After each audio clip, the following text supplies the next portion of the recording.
새벽 4시 한 여인이 경찰서로 향하고 있었습니다. 68세 순자 씨. 떨리는 손으로 낡은 가방을 꽉 움켜쥔 채 마지막 결심을 하고 있었죠. 당신밖에 없어요, 순자 씨. 나랑 끝까지 함께 해주실 거죠. 달콤한 말로 다가와 순자 씨의 마음을 훔친 그 남자. 처음 손을 잡아주던 날, 어깨를 감싸주던 그 따스한 온기. 모든 게 거짓이었다는 걸 알게 되기까지 순자 씨는 그의 모든 말을 믿었습니다. 500만 원, 그리고 또 1천만 원, 2천만 원 계속된 요구. 사랑이라고 믿었던 6개월 동안 순자 씨의 통장은 바닥을 보이고 있었습니다. 하지만 오늘 이 가방 속에는 그의 정체를 드러낼 모든 것이 담겨 있었습니다. 6개월이라는 시간 동안 순자 씨는 모든 증거를 모았습니다. 그리고 오늘 마침내 그의 민낯을 밝힐 순간이 왔습니다. 잠시 후 경찰서에서 펼쳐질 순간, 차곡차곡 준비한 증거들을 하나씩 꺼내자 그의 얼굴에서 모든 혈색이 사라지고 다리가 휘청거렸다고 합니다. 하지만 이건 시작에 불과했습니다. 그날 경찰서에서 순자 씨가 꺼낸 마지막 증거는 아무도 예상하지 못했던 충격적인 결말을 가져왔기 때문입니다. 이 충격적인 순간을 함께 지켜보고 싶으시다면 지금 바로 구독과 좋아요 눌러주세요. 안녕하세요. 저는 박순자 68세입니다. 젊었을 때는 남편과 함께 가게를 운영하며 바쁘게 살았고 아이들도 모두 출가해서 지금은 혼자 살고 있죠. 예전에는 하루 종일 남편과 아이들 뒷바라지하느라 제 인생을 돌아볼 틈도 없었어요. 그런데 남편이 떠난 후 시간이 너무 많아졌어요. 그러다 보니 자꾸 외로움이 찾아오더라고요. 그래서 몇 달 전 경로원에 등록했어요. 여기서 사람들도 만나고 요가도 배우고 다 같이 밥도 먹으면서 시간을 보내면 조금 덜 외롭지 않을까 싶었죠. 그리고 거기서 그를 만났습니다. 처음엔 그냥 성실하고 친절한 사람이었어요. 그런데 점점 이 사람과 함께 있으면 설레고 기대되고 행복해지는 느낌이 들더라고요. 순자 씨, 오늘도 참 예쁘시네요. 이런 말 몇십 년 만에 처음 들어봤어요. 이렇게 다정하게 대해주는 사람이 또 있을까 싶었죠. 그렇게 우리는 가까워졌고, 저는 다시 한번 사랑을 해도 괜찮을까 하는 생각이 들었습니다. 하지만 이 모든 것이 끔찍한 시작이었습니다. 경로원에서의 하루하루는 예상보다 빠르게 지나갔습니다. 다들 저마다 사연을 가지고 이곳에 왔지만 겉으로는 웃으며 서로를 위로하고 있었습니다. 그런데 저는 여전히 어딘가 공허했습니다. 밤이 되면 더욱 깊어지는 외로움. 텅 빈 방에서 들려오는 TV 소리만이 유일한 동반자였습니다. 그러던 어느 날, 그분이 저를 찾아왔습니다. 순자 씨, 오늘 저녁 같이 드실래요? 다정한 목소리, 낮은 톤, 그리고 저를 바라보는 깊은 눈빛. 그가 내민 손을 잡는 순간, 저는 심장이 쿵 내려앉는 것 같았습니다. 처음에는 그저 친절한 사람이려니 했습니다. 경호 씨는 언제나 젠틀했고, 제가 무거운 걸 들고 있으면 자연스럽게 빼앗아 들었고, 식사 자리에서는 저보다 먼저 수저를 챙겨주었습니다. 순자 씨, 이런 건 남자가 하는 거죠. 그의 손끝이 제 손등을 스칠 때마다 저는 알 수 없는 떨림을 느꼈습니다. 그리고 어느 순간부터 그분의 손길이 더 깊어지기 시작했습니다. 그날 저녁, 경로원 근처 작은 공원을 걷고 있을 때였습니다. 갑자기 불어온 바람에 제가 움츠러들자 그분이 조용히 저를 감쌌습니다. 춥죠? 가까이 오세요. 그의 팔이 자연스럽게 제 어깨를 감싸더니 부드럽게 저를 끌어당겼습니다. 낯선 온기. 그렇지만 어쩐지 거부할 수 없는 따뜻함. 이렇게 함께 있으니까 참 좋네요. 그의 숨결이 귓가에 닿을 만큼 가까워졌을 때 저는 저도 모르게 눈을 감았습니다. 그날 이후 그의 손길은 더욱 대담해졌습니다. 경로원의 댄스 수업에서 그는 일부러 제 허리를 단단히 잡았고 춤을 출 때마다 제 몸을 깊숙이 끌어당겼습니다. 그의 손길이 제 등허리를 타고 흐를 때 저는 숨이 멎는 것 같았습니다. 순자 씨, 춤이 정말 잘 어울리세요. 그 말과 함께 그는 제 손을 꼭 잡은 채 오래도록 놓지 않았습니다. 사람들이 보고 있는데도 그는 아랑곳하지 않고 저를 바라보았습니다. 그 눈빛이 너무 깊어서 저는 부끄러우면서도 더 이상 피할 수 없었습니다. 그 후로도 그는 기회를 놓치지 않았습니다. 하루는 비가 내리던 날이었습니다. 경로원 마당을 지나가다가 갑자기 미끄러진 저를 그가 재빠르게 붙잡았습니다. 괜찮아요? 놀랐죠. 그의 손이 제 허리에 닿아 있었습니다. 가슴이 그의 어깨에 닿을 만큼 가까운 거리. 이렇게 가까이서 보니까 순자 씨 눈이 참 예쁘네요. 그의 손길이 허리에서 내려가 살짝 제 등을 쓸고 지나갔습니다. 마치 일부러 그런 것처럼, 아니면 정말 우연인 것처럼 저는 얼어붙은 듯 가만히 있었습니다. 그런데도 그의 손길을 뿌리치지 못했습니다. 그날 밤 저는 잠을 이루지 못했습니다. 너무 오랜만이었습니다. 누군가가 저를 이렇게 바라봐 주는 것이, 누군가의 손길을 느끼는 것이, 이게 사랑일까요? 아니면 저는 외로움 때문에 착각하고 있는 걸까요? 그 후로도 그의 다정함은 계속되었습니다. 순자 씨, 이거 받아요. 그가 제 손에 작은 반지를 끼워 주었습니다. 큰 보석이 박힌 것도 아니었고, 값비싼 물건도 아니었지만, 그가 제 손가락을 쓰다듬으며 반지를 끼워주는 순간, 저는 아무 말도 할 수 없었습니다. 내가 얼마나 순자 씨를 소중히 여기는지 이걸 보면 알겠죠. 그 말과 함께 그는 제 손을 꼭 잡았습니다.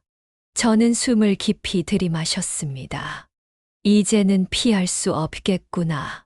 그날 이후 저는 경호 씨에게 완전히 빠져 있었습니다. 그의 다정한 손길과 따뜻한 목소리는 오랫동안 얼어붙어 있던 제 마음을 서서히 녹이고 있었습니다. 이제 혼자가 아니야. 그런 확신이 들기 시작했을 때 그는 더 깊숙이 저를 감싸기 시작했습니다.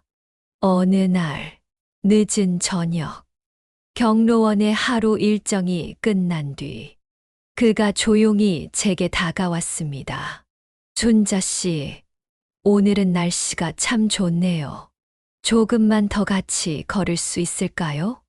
그날 밤 우리는 오래도록 마당을 걸었습니다.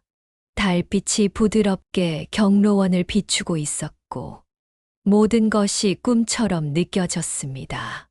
순자 씨, 저는 요즘 하루하루가 너무 행복해요. 그가 저를 바라보며 미소 지었습니다.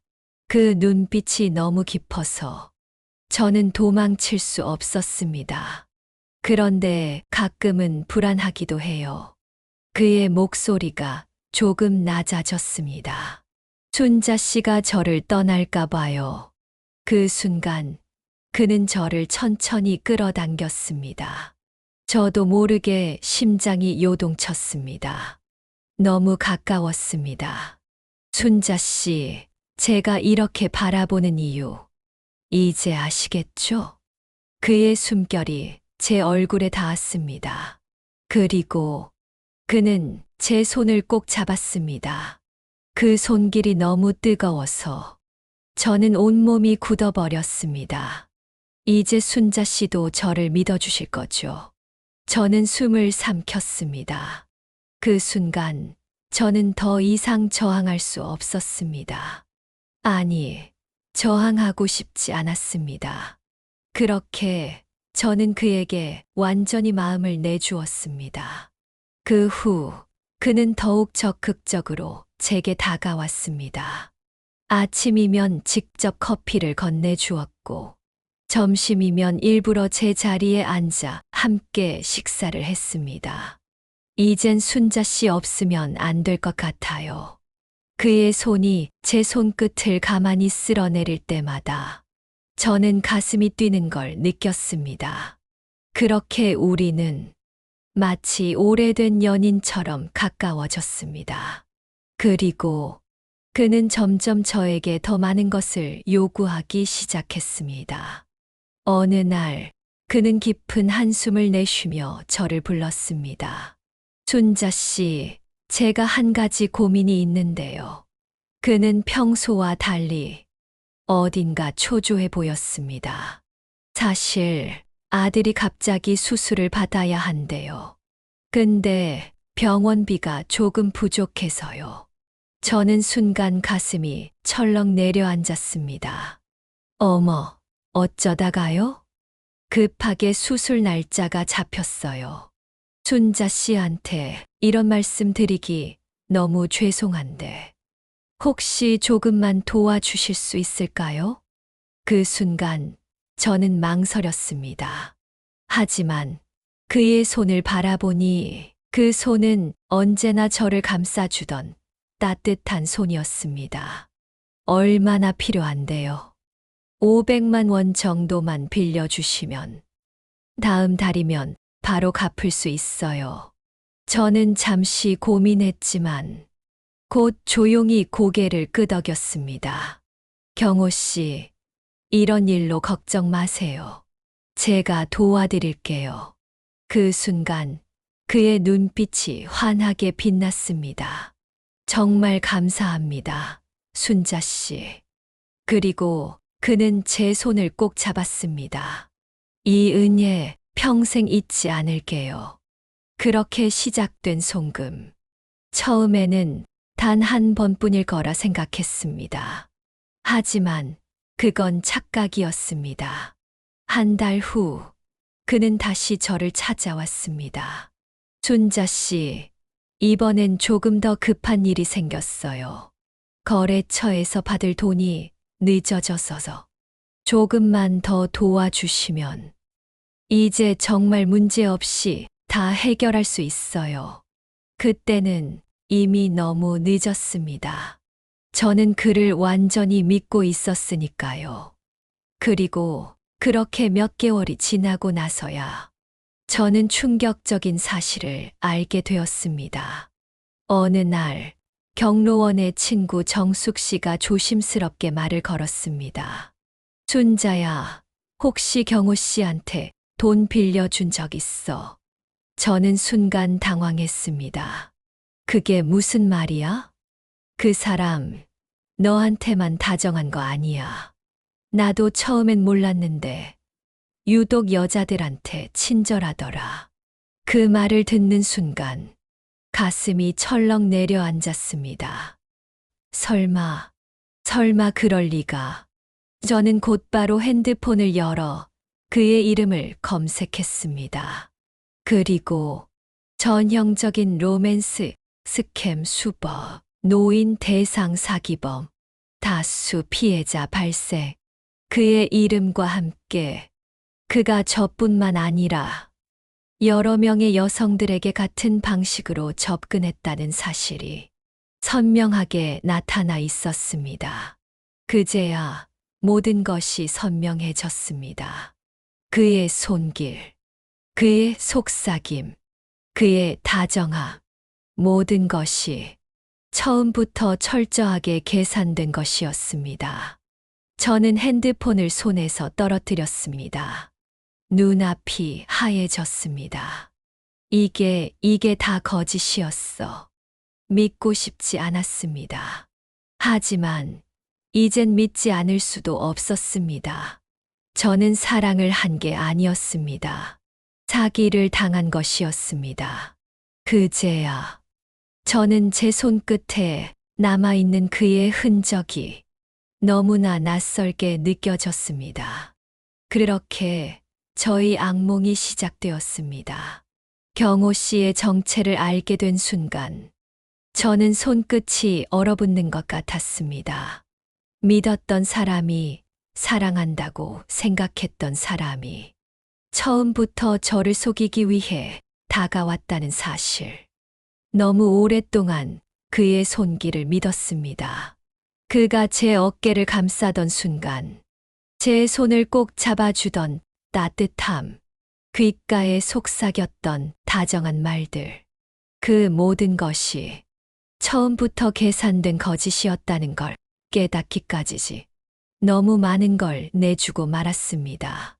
통장을 열어보았습니다. 거듭된 송금, 조금만 도와달라는 그의 부탁을 거절하지 못했던 순간들. 500만 원, 1천만 원, 2천만 원, 끝도 없이 빌려줬던 돈. 그리고 남은 잔고는 초라했습니다. 분노보다 먼저 밀려온 건 허탈함이었습니다. 이제야 모든 것이 선명해졌습니다.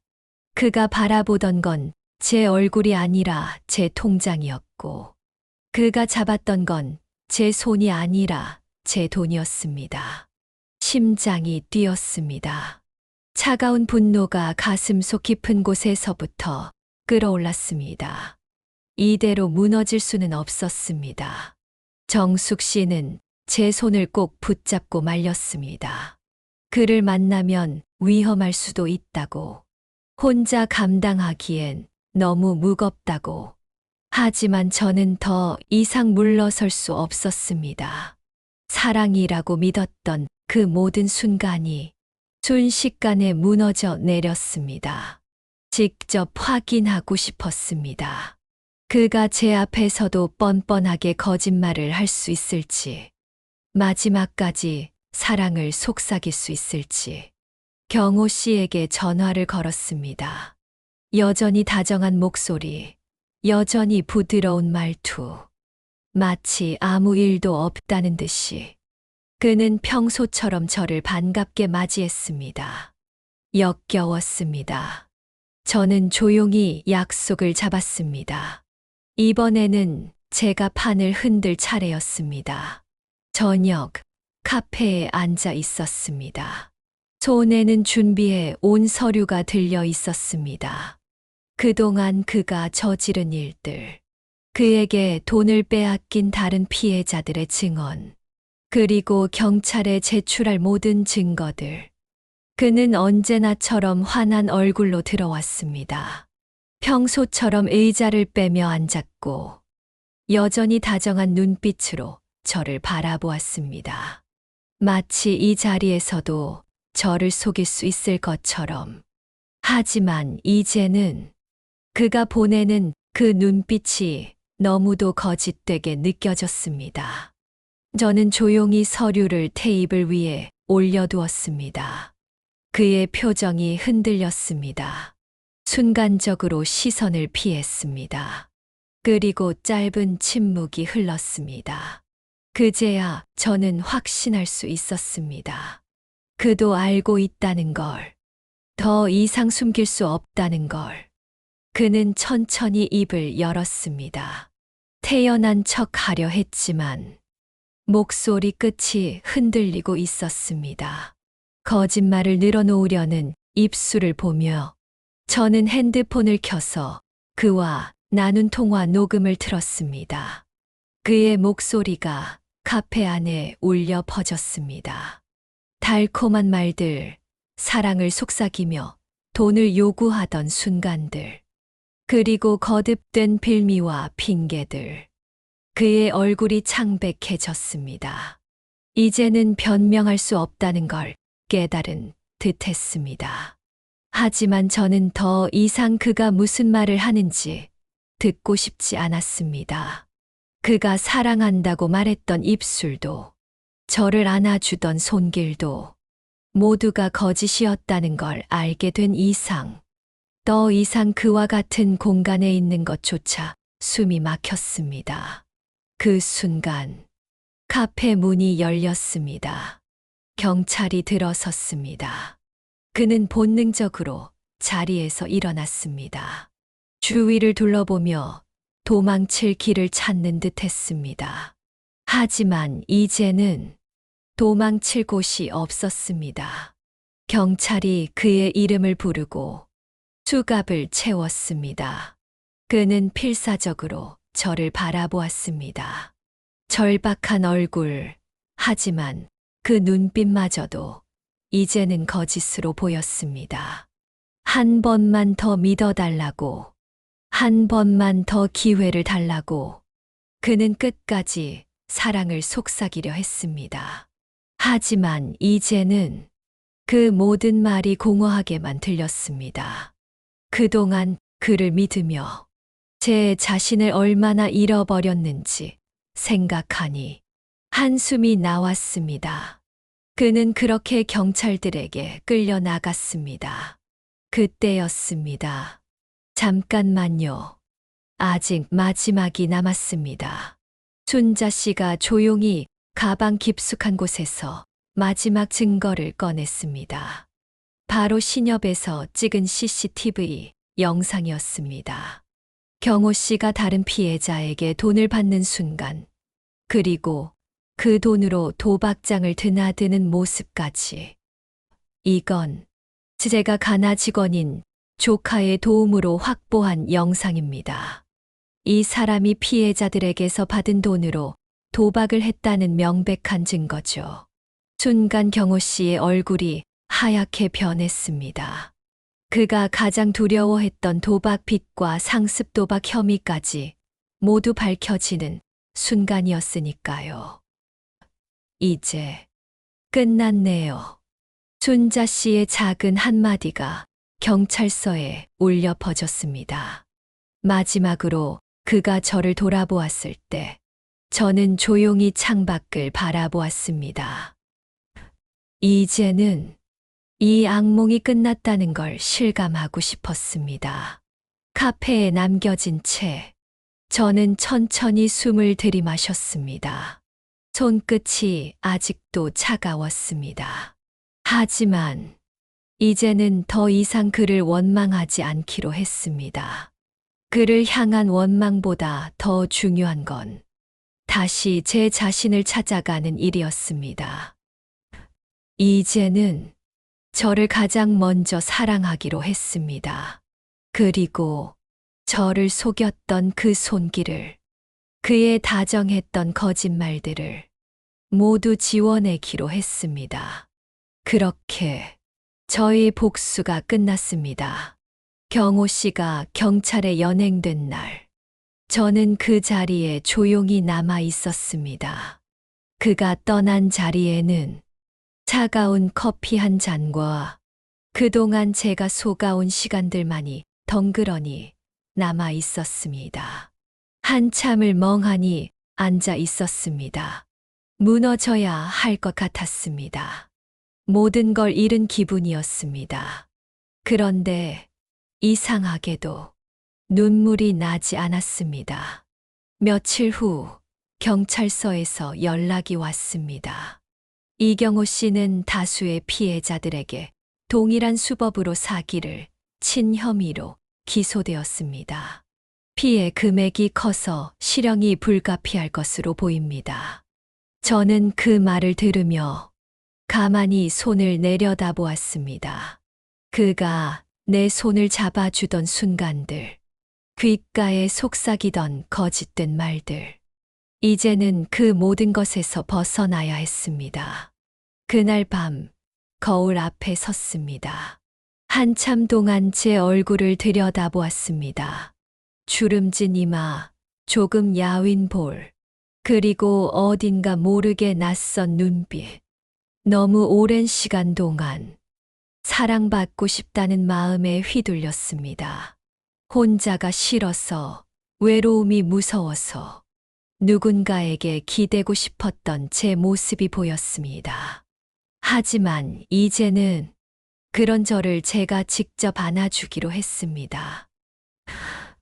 몇 달이 지나고 저는 다시 경로원에 나가기 시작했습니다. 처음엔 사람들이 제 눈치를 보는 것 같았습니다.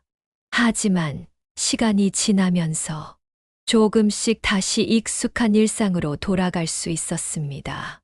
순자 씨, 요즘 얼굴이 더 밝아지셨어요. 그 일 이후로 더 단단해지신 것 같아요. 그 말에 저는 조용히 미소 지었습니다. 그렇습니다. 이제는 더 단단해졌습니다. 새로운 도전을 해보기로 했습니다.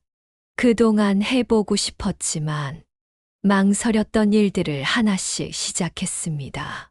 수채화 교실에 등록했고 경로원에서 주최하는 봉사 활동에도 참여했습니다. 혼자서 여행도 다녀보고 혼자 연극도 보러 갔습니다. 놀랍게도 이런 생활이 나쁘지 않았습니다.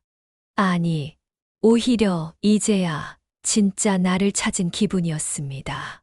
어느 날 정숙 씨가 조용히 물었습니다. 순자야, 이제 다시 사랑을 믿을 수 있을 것 같아?